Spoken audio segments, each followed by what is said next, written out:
पत्र गीता भगवान का 115। तुम्हारे ऊपर तो बड़ी सेवा रखी है, गुरु ने, उससे तुम्हारी तो छोड़ो कईयों की उन्नति होगी। टहल महल ताको मिले जा पर संत कृपाल। सच तुम्हारे ऊपर तो भगवान का खास प्यार नजर आता है, क्योंकि तुमने अर्जुन की तरह हाथ भगवान के हाथ में दिया है। हमेशा बालक होकर रही हो, इसलिए सच्ची मालकी मिली है। तुम्हारा तो अब मेरे से मोह निकल गया है, बाकी बताओ किसमें जाकर बचा है।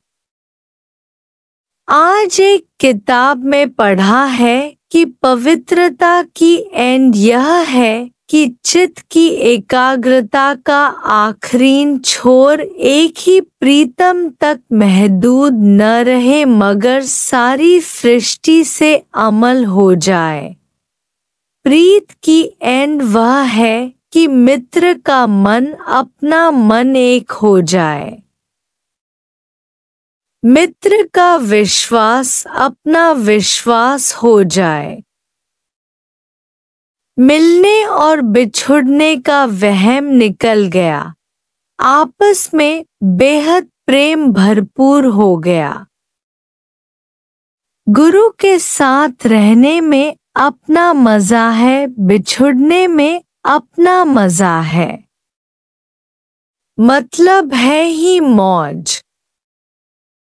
सचमुच प्रेम करने में ही अपना आप भूलता है। दूसरे शहरों में अकेले जाने में बड़ा फायदा होता है, बहुत कदर होती है गुरु की कि गुरु ने हमें क्या बना दिया है। जहाँ पैर वहाँ खैर है। जहाँ जहाँ यह शरीर पहुँचता है, वहाँ वहाँ सख्त जरूरत है। भगवान के भगत किस किस नमूने के हैं। अधिक लोगों से मिलने पर बड़ा अनुभव मिलता है। सच छोटे छोटे गांव में जाने पर पता चलता है कि वहाँ कितना प्रेम, सेवा, सादगी, उदारता है। सच्चे प्रेमी कैसे कोने कोने में छिपे पड़े हैं। गुरु ही जानी जाननहार है, जो वहाँ भेजता है जहाँ सख्त जरूरत है। मान और बड़ाई जो गुरु की होनी चाहिए वो हमारी हो रही है। जिसके लायक गुरु ही हैं। मैं अपने को खास भाग्यशाली समझती हूँ, जो गुरु की नज़र खास मुझ पर है, जो मुझे ही जहाँ तहाँ भेजता है। उसमें मेरी बहुत उन्नति होती है, फिर कैसे सब मुर्दे हो जाते हैं। इस ज्ञान की मुरली पर कैसे कैसे किस किस को विश्वास दिलाता है। करता खुद आप है, नाम होता है हमारा। दादू सोभ्या दास अपना नाम न ले, आप अकेला सब करे घट में लहर उठाए। मुझे तो आश्चर्य होता है कि मैं तो कुछ नहीं करती हूँ, तो भी उसको इतना विश्वास कैसे आ जाता है। यह शरीर सचमुच औजार है, गुरु की मर्जी किसी को जिलाए किसी को मारे। एक तरफ विश्वास बढ़ाता है, दूसरी तरफ कंस और रावण को भी भेज देता है कि जाकर परीक्षा लेकर आओ कि कितना निर्भय और विश्वास में है। वह खाली कह रही है कि मैं ब्रह्म हूँ, पर थोड़ी ही डॉटपट पर डरती है क्या। निर्भयता भी गुरु ऐसी दिलाता है कि भले तलवारें लेकर आए तो भी डर नहीं है। सिर उतार कर चलना है, सिर कुर्बान कर दो, यहाँ सांस लेने की जगह नहीं है। पर भगत का बाल भी बांका नहीं करता है। जो बन संवर कर मुकाबला करने आते हैं वे आधे रास्ते में ही मरे पड़े हैं। यहाँ रोज नए मुर्दे आते हैं, रोते हुए फिर हंसते हुए वापस जाते हैं। और कौन सी करामत देखें भगवान की, जे तिस नजर न आवई त बात न पूछे कोई। सब गोपियां सेवा में लगी हुई थी।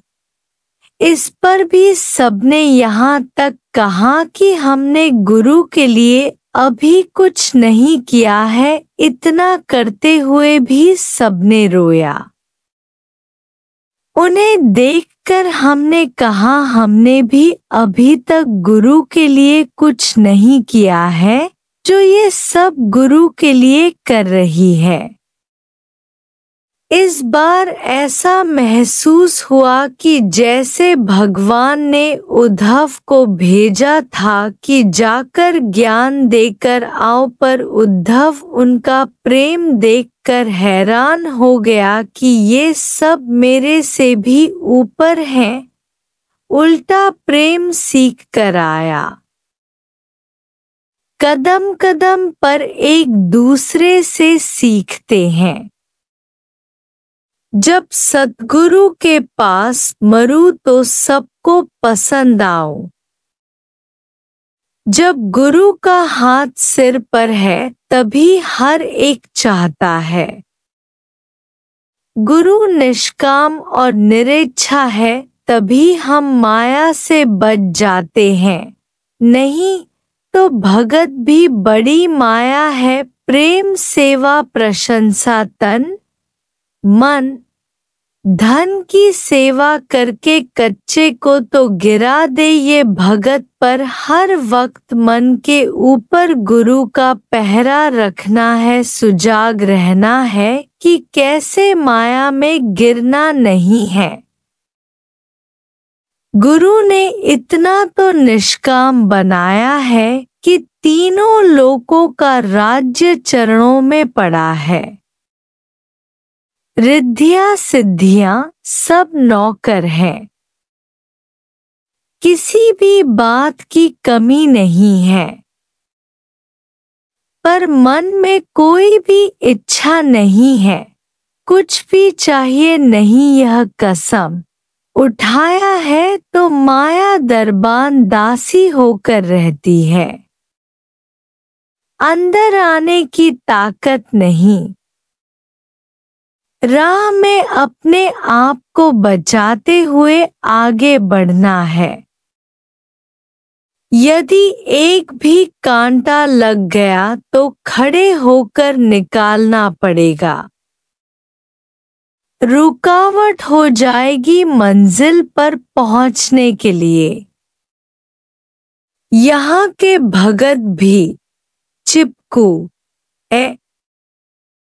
बहुत सख्त होना पड़ता है तभी जिंद जान छूटती है। ज्ञान की ये बात सबको सुनाती हूँ कि एक खिलौना कितना भी उल्टा करते हैं तो फिर सुलटा हो जाता है। मन और विकारों को देखकर कभी मायूस नहीं हो कि मैं आत्मा कैसे होंगी। क्रोध एक आ रहा है, अभी तो मेरे में कमियां है। सो पुरुषार्थ दांतों से दांत भींच कर करते आओ, पर मायूस नहीं हो। मैं किसी भी हालत में मुक्त हूँ, दिल रूपी डिबिया में मुरादी काबू रखो, सबके चेहरे प्रसन्न हो जाते हैं।